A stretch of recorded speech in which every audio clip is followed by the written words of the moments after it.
In 2 games with the Cannons, he came over from Denver. He's claimed off waivers June 1st.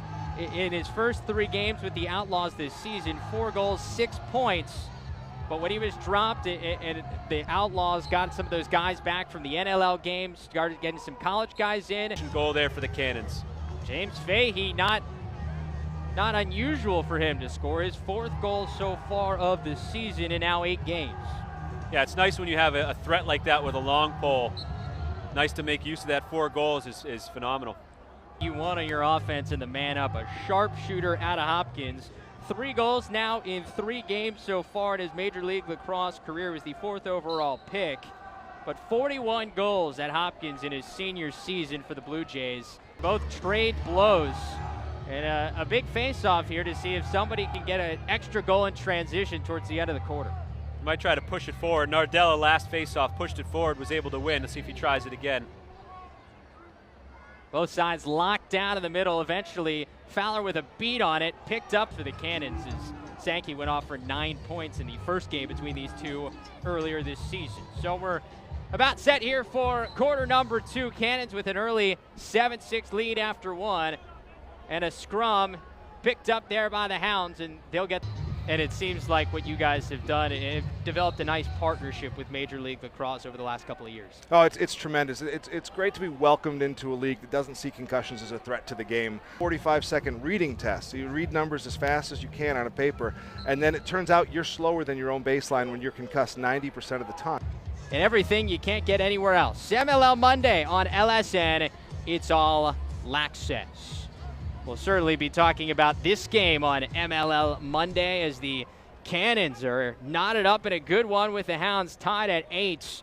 A big game for both teams, especially for Boston, in terms of if you get swept by Charlotte here already midway through the season, that's... Great shot there by Haas.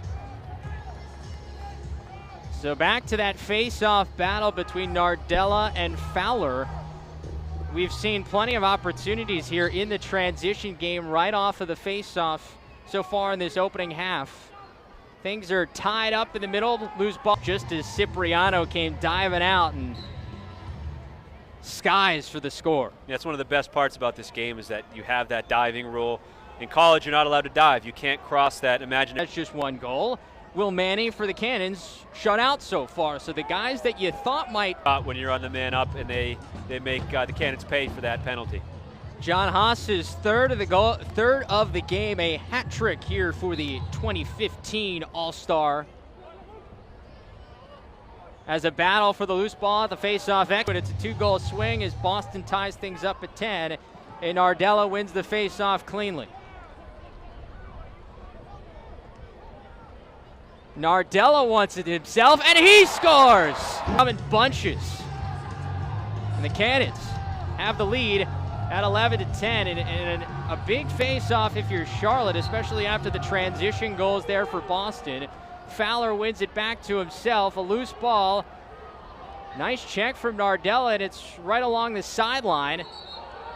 It goes out of bounds, and the Cannons will get it. Even when even when Charlotte wins, they end up losing that ground ball. That's been a tough area for them. They're lucky to be here 11-10 after losing so many faceoffs. Usually it doesn't work out that way. Beautiful goal. Izzo just couldn't get back in time. And back and forth we go here at Harvard Stadium. It's been an entertaining evening so far. Under 6 minutes to go in this 3rd quarter. Both teams bringing the offense in this flurry after no scoring. And welcome back to Harvard Stadium. Travis Eldridge, JJ Morrissey back with you. 15 more minutes to decide this one. Somebody, whether it's the Cannons or the Hounds, is going to get it. Cannons, and a great shot there by Chadichuk for the Charlotte Hounds. About a 3-goal swing there. She had a great opportunity in transition for Emila. Instead, ends up in a 2-point goal for Charlotte, and they've got their largest lead of this game at 13-11.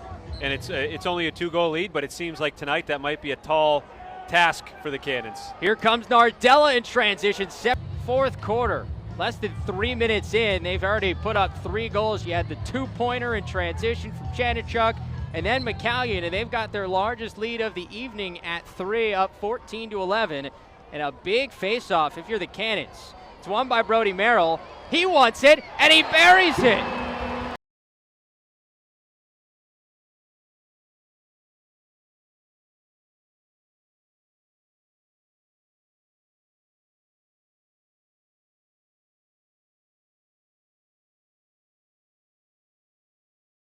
Goal of the season, the 90-plus yard Hail Mary from one end to the other to force overtime in that Rochester game. This one a little bit easier as Merrill gets the Cannons back within 2 here at Harvard Stadium, and another big face-off at the middle.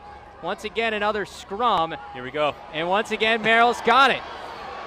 Deja vu all over again, and he buries it again. Back-to-back goals from Brody Merrill.